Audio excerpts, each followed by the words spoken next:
But what I think a lot of Americans don't realize is there's pretty stringent requirements that kind of lock students and those going back to try and get new types of occupations or pursue new careers about what type of education they can actually secure through those programs. And in almost every instance, it's a 4-year degree program. And the federal government has said, hey, that is your path to the American dream, is a 4-year degree from a traditional university.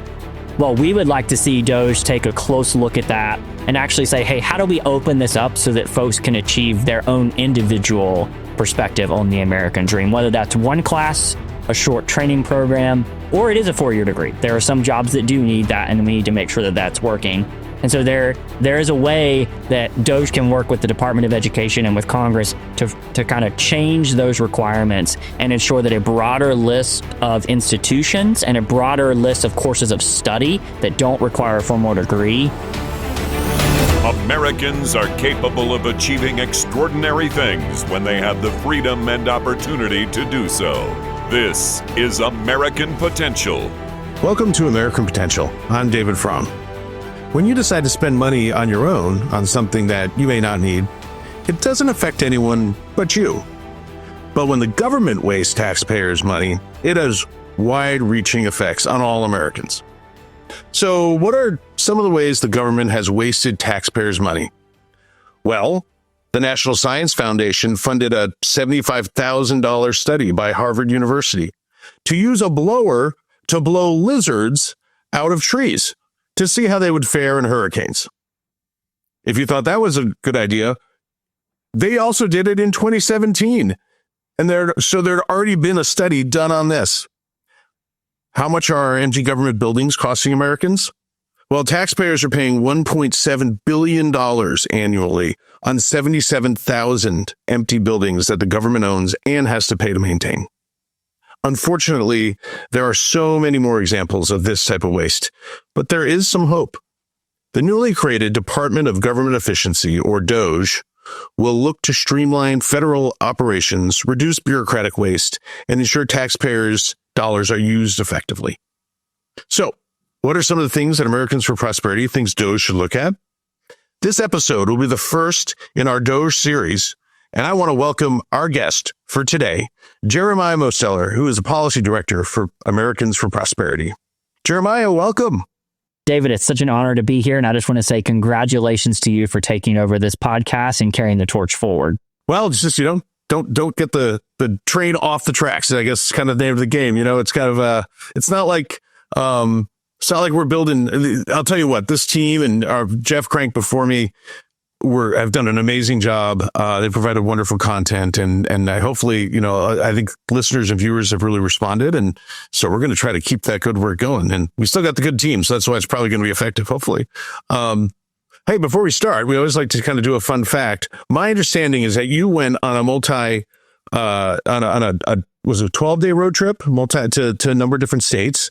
Can you tell us about what you did? Yeah, David. So a friend and I, we have a yearly tradition where we like to go hike somewhere new every single year, some new part of the country we want to explore.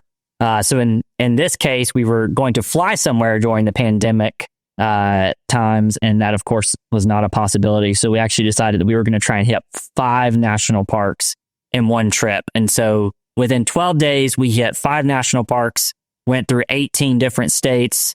That means we didn't go the most direct route to get there. We decided we wanted to explore this beautiful country. And I can say I now understand from that trip why people say America is beautiful, because there's just so many different types of places in this country, so many small towns with their own unique thing. And so I was very honored to get the opportunity to do that and to see so many great places in this country in that one trip. That's awesome. Yeah, I've had the blessing of being able to drive all around this country, and it is stunning. Some places, my gosh, you go to some places and you're like, oh my gosh, I didn't know that existed, but in pictures, and it's phenomenal. So yeah, actually, speaking of that, these pictures behind me are 2 of the pictures that I took on that trip. Wow. Oh, any for our listeners, any prices included that you're willing to part with? I mean, those are some pretty good works, man. You're just showing them off on the video. Tell them to reach out to me, and I might be happy to make a deal here. Awesome. Well, Doge has been in the news, obviously, with Elon Musk and Vivek Ramaswamy.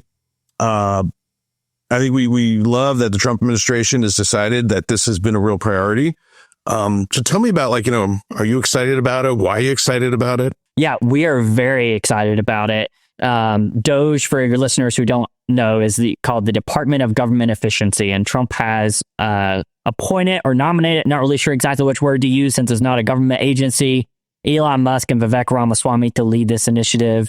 And they've already set out a pretty clear and bold agenda for what they want to see happen with this initiative. And so we couldn't be more excited. And I'm looking forward to talking more about what their plans are today with you. Awesome. Well, my understanding is there's kind of three main areas to start with that they're going to be looking at. What are those areas, and what are your thoughts there? Yeah, so we've seen hundreds of ideas from a bunch of different people about what they should focus on. But the good thing is that Musk and Ramaswamy have been very clear about the three things that Doge is going to tackle. First being regulatory reform, and we expect that will be both revising and ending federal regulations that either don't achieve their intended goal or are actually stifling economic growth in America. The second, and kind of related to that first one, is what they're calling administrative reductions, which is where can we cut agency staff and resources and actually make sure that they're meeting their goals with a more prudent and better stewardship of taxpayer resources. And then last but not least, and one that you've kind of already talked about a few ideas already on the podcast, is cost savings. How can we identify ways to save taxpayer money and hand those over to Congress to actually cut some of the fat and waste in future budgets that they're going to pass? Is there any area that you think that maybe just you personally or Americans with Prosperity Organization is of those three that are most excited about, or are pretty excited about all of them? Yeah, I would say I'm a little bearish on the administrative reductions and cost savings, two pieces of that. There's never a bad time to save taxpayer money, but you and I both know that Congress doesn't really have a history of cutting federal spending. They tend to just want to spend more and more. So there's a lot of opportunity there, but I think the one where there's the most likelihood for success and where there is actually the most opportunity is when it comes to regulatory reform. And there's already been some momentum in that space already. I know this podcast has covered the Loper-Bright case that happened this summer multiple times. And so I won't dig very deep into that for the listeners today. But the nutshell version of that is the Supreme Court has said, hey, courts no longer just blanketly defer to agencies when it comes to regulations. And so what that means is we're going to have to open the regulatory book to look at a lot of the regulations that fall within the ambiguous or overstepping kind of buckets of agencies. So that means we can open the entire book of regulations and really look and see, hey, what's not achieving its goal? What is causing harm to American citizens? And how do we revise or actually completely remove those regulations from the Federal Register? Well, I mean, every administration seems like adds hundreds of regulations. And so, and look, I mean, I think we'd agree some of them have some necessary purpose, but many, many don't. So what do you think people should be looking at when it comes to regulations, and what makes for good regulation? What should we be looking to repeal? Where are the areas that we can really start cutting the fat here? Yeah. So David, I mean, a good regulation, just in short, would be something that levels the playing field for all businesses or all Americans, or that protects the public. Those are good uses of regulation. But what we see happening more and more often is overregulation that goes against the goals set out by Congress, that slows economic growth, that fuels the inflation we've seen recently, and in some instances actually chooses winners or losers. The government is actually stepping in and deciding who should be benefited and who should be harmed in the market. And so we would say, let's open up the books. Let's evaluate each regulation to see, is it achieving the good goals or is it actually achieving the bad goals? And then let's revise or remove those when that's not the case. Yeah, I mean, it really seems like one of the themes of the Trump campaign, or that we even saw in the aftermath, is that a lot of people feel left behind, and like the average person doesn't feel like they have a voice. And I think, whether you agree or not, some people, really, I think a lot of the people who voted for Trump felt like he was going to give them some voice. And, there's a lot of interests in Washington who pay a lot of money for lobbyists and other influence in order to get regulations that don't make an even playing field, that really, favor their, the the business that they're in. And so I'm really hopeful that Doge and other parts of the administration can really combat that dynamic, because I think it's really distorted a lot of things. Couldn't agree more. And I think that's one of the benefits that we have at Americans for Prosperity. Yes, I lead a team of 30 plus policy experts who are nerds who focus on a variety of different issues. But we have millions of activists that we are hearing from every single day who are willing to share their stories about how government efficiency and overregulation is harming them. And so, unlike other think tanks that are doing really good work, we at AFP are actually able to bring those stories to members of Congress and to the administration. And I like to say we're able to bring ideas that help real people from real people to our leaders. And so that's one reason why we at AFP are stepping up, and we're ready to work with Elon Musk and Vivek Ramaswamy and many other leaders, including those in Congress, to ensure this is a success, because we want to help real Americans, not some special interest. Are there any regulations that come to mind or regulatory matters that come to mind that are particularly ripe or that are just egregious examples that you want to highlight for folks? Yeah, so there's two that I was hoping you would ask me this question, because I have two that I'm pretty excited about talking about today, and that I think are examples of things that we've heard from our grassroots and from our activists across the country. I think the first is this new equitable fee structure that the Biden administration has put in place when it comes to mortgages. They were saying they were trying to advance equity, but what it does in practice is it imposes higher fees on those with good credit and lower fees on those with bad credit.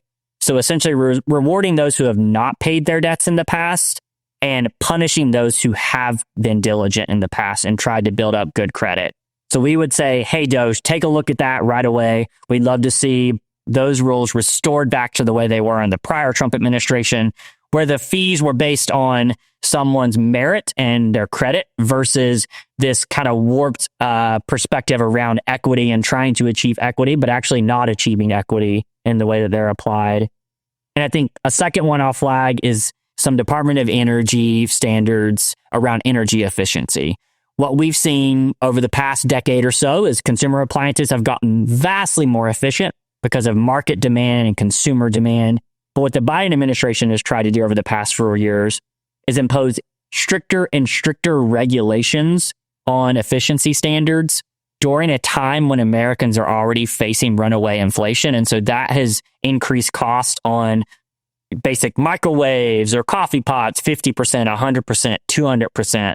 And so, hey, we all want to save a little money on our power bills. I'd love to see my power bill go down, but I don't think that many Americans would say that trade-off is worth paying 200% more for a coffee pot at Walmart.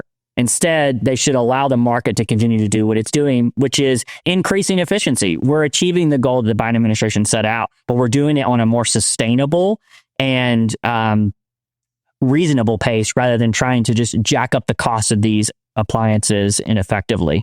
Well, my family, I want to buy efficient products. I want to buy efficient appliances because I pay less money in electricity, which has also gone up. So, I mean, of course, why not let the market determine this? I mean, I want to pay less money in electricity. I want more efficient appliances, because it makes sense for me. You know, it just seems like when the government gets in the middle of it, they inflate the market, they undercut the market, and it just doesn't work for anyone. Like I said, what we're seeing is costs go up 20%, 50%, 200% on some of these appliances after already achieving over a decade of efficiency gains. And we're not actually seeing that this regulation is proven to actually move any faster than the market is already moving. That seems like removing the goalposts too. Mm-hmm. Well, hey, it's, a lot of these federal agencies just have huge budgets, several hundreds of billions of dollars. What are some ways that those budgets could be reduced? Yeah, that's a great question, David. And as I said, the third kind of bucket that Doge is going to focus on is cost savings. And so I brought a couple of ideas to kind of share with listeners initially of things that we think that Doge should be looking at and the agency should be looking at and Congress should be looking at. I think one that I'll flag for you that I think has been a hot topic during the Biden administration is around the federal government's near full control over our country's student loan and grant programs when it comes to higher education. And as you know, there's been a lot of moves in that space. But what I think a lot of Americans don't realize is there's pretty stringent requirements that kind of lock students and those going back to try and get new types of occupations or pursue new careers about what type of education they can actually secure through those programs. And in almost every instance, it's a 4-year degree program. And the federal government has said, hey, that is your path to the American dream, is a 4-year degree from a traditional university. Well, we would like to see Doge take a close look at that and actually say, hey, how do we open this up so that folks can achieve their own individual perspective on the American dream, whether that's one class, a short training program, or it is a 4-year degree. There are some jobs that do need that, and we need to make sure that that's working. And so there is a way that Doge can work with the Department of Education and with Congress to kind of change those requirements and ensure that a broader list of institutions and a broader list of courses of study that don't require a formal degree can actually be used in those programs. And we know from our friends at the Heritage Foundation that that would save about $9.4 billion over the next 10 years just by changing and kind of allowing innovation within those programs. And that's not even talking about other problems with those programs, of which we have lots of concerns with, but that's just like, hey, here's a common sense way to reduce the cost in these programs and actually get more return on investment from that taxpayer money. Wow, that sounds like something we definitely want to do. So, I mean, there's $516 billion of spending that's just on unauthorized programs or purposes. How can we rein that in? I mean, I think we're seeing Congress is potentially going to be doing that this year. Speaker Johnson just last week put out a call to all committee chairs and said, hey, I want you to audit every single agency you oversee's budget, including their authorized spending and their appropriated spending, to say, hey, where are we appropriating money that is not authorized? And candidly, where are we authorizing money that we shouldn't be authorizing in the first place? And really peel back that curtain and say, hey, what money are we providing? Because right now, a lot of that money is just flowing, like you said, it is unauthorized. It is a appropriations committee granting money to an agency where it has not actually been authorized by the committee with oversight and control over that agency. Can you go a little bit into the authorizing process and the role committees play, and then the appropriators? Yeah. I am not an appropriations expert, but I can definitely break it down for listeners, I think, into plain language. So there's essentially a 2-step process for any program to be funded and carried out by a federal agency. First, Congress has to pass a bill that authorizes a level of spending for a program. So they essentially set a ceiling on what the cost of that program can be, whether it be a grant program, a direct services program, a new agency. They kind of set a cap on that. And that's usually done by the Committee of Jurisdiction, whether that be Judiciary for the Department of Justice, help in the Senate for HHS. It's essentially the committee that has the subject matter expertise will set that authorization level. But then what happens is the Appropriations Committee, or at least currently the Appropriations Committee, creates about a dozen of these spending bills where they actually set out the appropriated spending. And so they are supposed to be looking at the authorizations passed by these other committees and then saying, well, you said $12 million, but we actually think $6 million is the appropriate amount of money to achieve this goal. And so we're going to actually appropriate that money to the agency, which means they have it in their budget. But what we see happening is sometimes the Appropriations Committee says, oh, well, you provided $0 million. You've not authorized this spending. Well, we think we should give $12 million to this purpose. We don't care what you said, Judiciary Committee. We're going to go ahead and give that $12 million.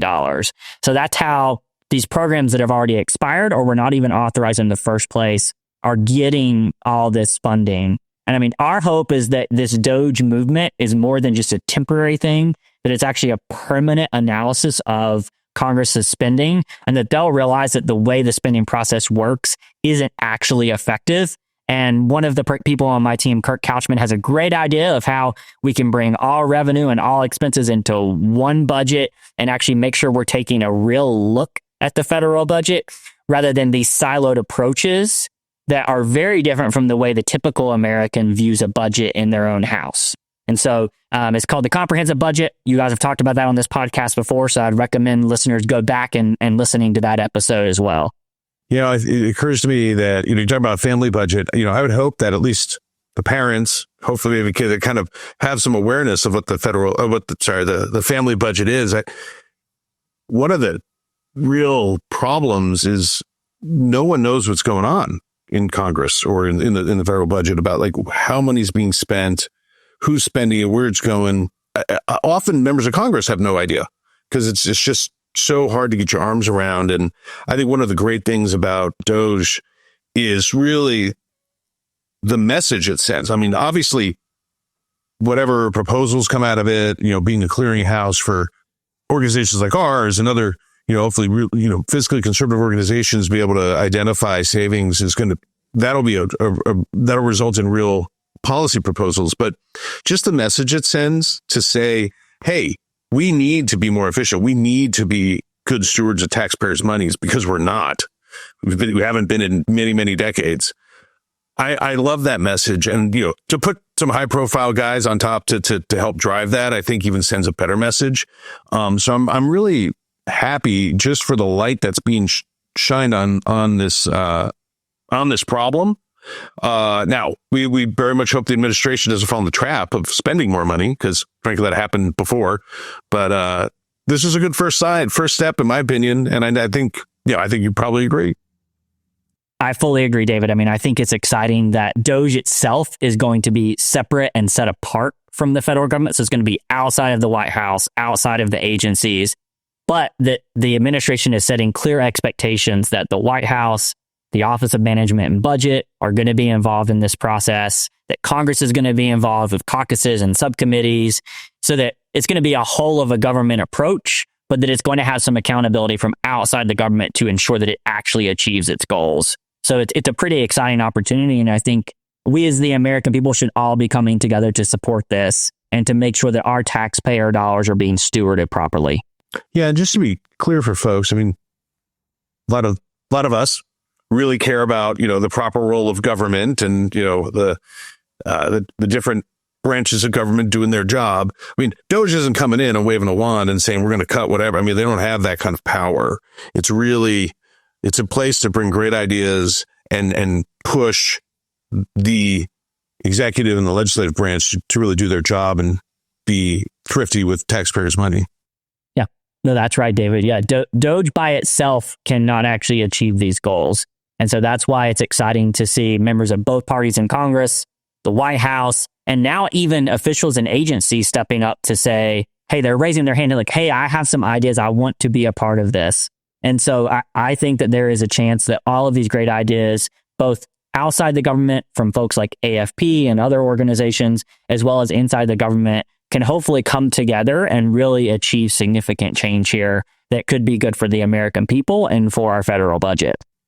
Well, one of the elements of the federal budget that continues to grow is our federal workforce. We spend a lot of money on government employees, some of whom do very important jobs, and others, we might question a little bit more. Hopefully, Doge will take a look at that. But their the retirement system that's provided for government workers is significant. What are some ideas that AFP has with regard to federal government employee retirement? Yeah, that's a great question, David. And like I said, these are some ideas from the many experts on my team. So I'm just the messenger here. But one of the things that we really have been focusing on in recent years is the fact that federal employee retirement benefits are very different from the private sector. And they actually are not the best practices in the private sector. Federal employees receive very different types of benefits. So I think one great example to flag is that one thing the federal government employees receive is what is called a defined benefit retirement plan. And so that means that the federal government outlines, here are the things you get, versus on the private sector side, what we have and what you and I have, David, is a defined contribution retirement plan where we have the wonderful benefit of being able to put money in a 401k and save that money for retirement so that we can do what we are looking forward to do when we retire in decades from now. But on the federal government side, these employees have this unlimited amount of benefits that they get, and there is no requirement they contribute any certain level. And so the benefits they're receiving do not wax or wane with the market. They are not impacted by any type of business cycle trends or anything like that. And so what we want to do is we want to say like, hey, federal employees are being paid from taxpayer money, so they should receive equal benefits as those who are paying into that system, so the private sector employees. And so we know that we could save about $237 billion by giving federal employees the gold star standard that we have in the private sector, which no one complains about. Private sector employees love the type of retirement accounts that we have. And so let's just give them a similar thing. Let's allow them to choose their journey when it comes to what they want retirement to look like, rather than locking them into a one-size-fits-all vision of what retirement should look like. So that's one great example of something that we could do to ensure that federal employees have a similar benefit package to what we have in the private sector. AFP, cares a lot about fiscal responsibility. We've been talking about this for 13 years I've been around here and longer. I think that this is a pretty phenomenal opportunity. The team that you lead on the policy team is, taking some steps, some things we're talking about right now, put out some proposals to, publicly that we hope Doge considers. How do you see, our organization and our thought leaders like yourself continuing to prime the pump, or will we continue to offer up ideas, or how do you and how do other folks in like the think tank ecosystem, how are they approaching and interacting with Doge? Yeah, that's a good question, David. I mean, like I said, we really are excited every time our grassroots activists bring ideas to us. So this is not a closed book. We don't have all the ideas. This is not a one-time and done situation. And so I think Doge has a similar perspective to this. If you look at the way Elon Musk and Vivek Ramaswamy have been talking about how Doge is going to do its job, they want to continue to solicit ideas from all sources and from all Americans about ways to cut back the federal government and to ensure that it's working most efficiently.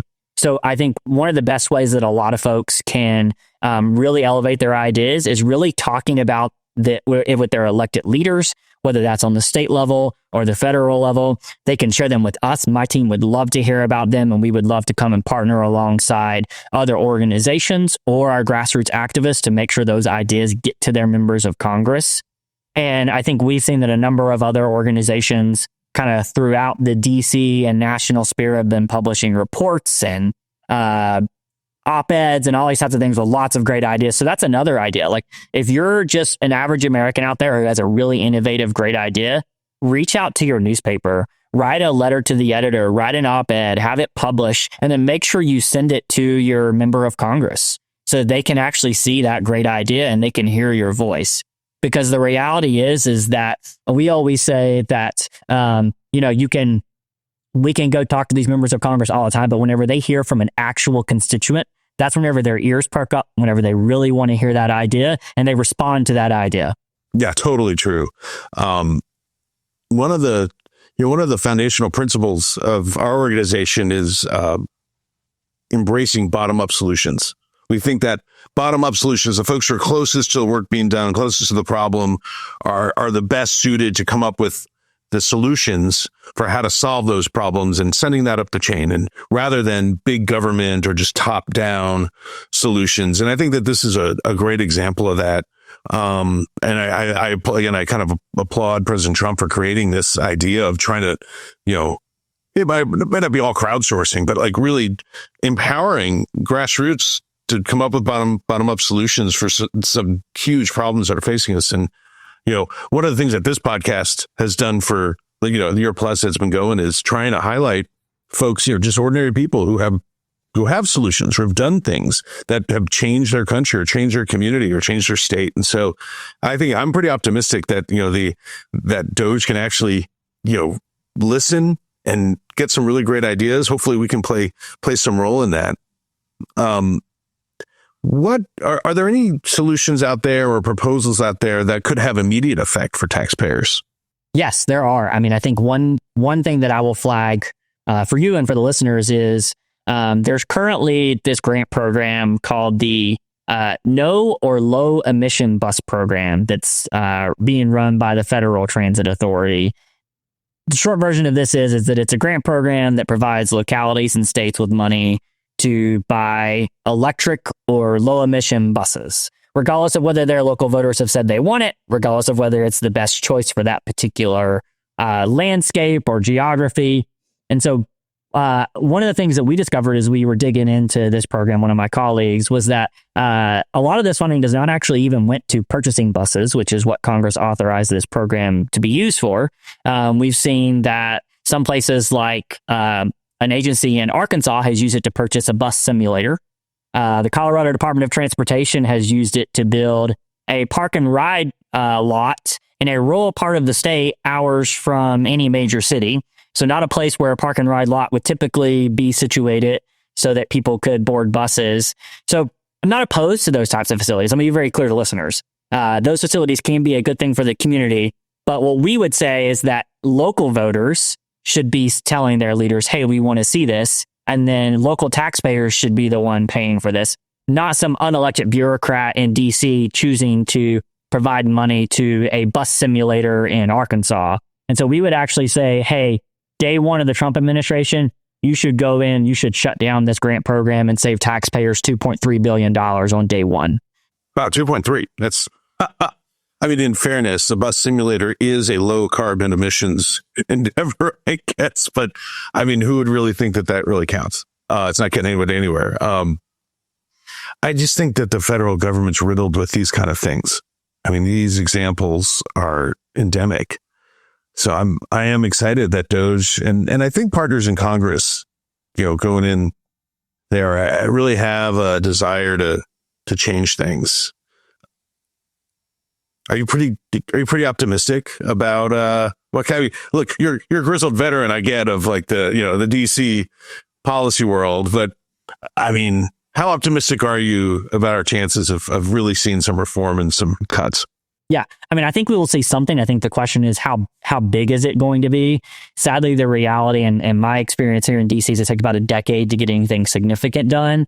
But I hope that, like I said, since we have this all of the government and beyond approach between people and agencies, Congress, the Doge, the White House, Office of Management and Budget, that we will see tangible change. Or we will, at minimum, get a list of the things that should change. And then groups like Americans for Prosperity and our activists can push Congress to get those done over the next few years. Yeah, I think that the fact that there's a will to do something, seemingly, and then like there's some momentum at our backs is really encouraging. At the very worst, maybe we won't greatly expand government, which has happened basically every administration for the last 20 years. But I think that, that's a big deal. So trying to capitalize on that and figuring out how we can turn that into real savings for taxpayers and kind of bending the trajectory of the $6.75 trillion federal budget, which is like you can't even get your head around. That could be a real positive thing if we bend that curve and start to, restore kind of a will to, conserve taxpayers' money because it's our money. Yeah, and I mean, President Trump has not minced words whenever he said he wants Doge to achieve what he calls large-scale structural reform. So that sounds like a bunch of very boring words, but for those who understand what those boring words mean, that is a very bold vision, and he is calling for people to make a lot of change with the vision that he's laid out for this and that he has appointed Elon and Vivek to carry out. Wow, those are actually really exciting words, and I'm hopeful that with, Republican majorities in the House and Senate, if they live up to what they say and campaign on, that we'll see some real reduction in government. So groups like ours can give them great ideas and then hold them accountable or praise them when they do it. So, Jeremiah, you're a great leader in our organization, and I really appreciate you joining us here. You're always welcome, as long as I'm hosting. Thank you, David. It was such an honor to kind of be a part of one of your first episodes as you're taking on this podcast, and I'm looking forward to continuing to work with you and others to try and get this done. Awesome. Thanks, Jeremiah. Well, hey, folks, liberty and freedom are easily taken for granted. But don't take it for granted. Go out there and defend liberty and freedom. Thanks for joining us. Thank you for listening to American Potential. You may listen to more stories from Americans working every day to expand freedom and opportunity in their communities by visiting AmericanPotential.com.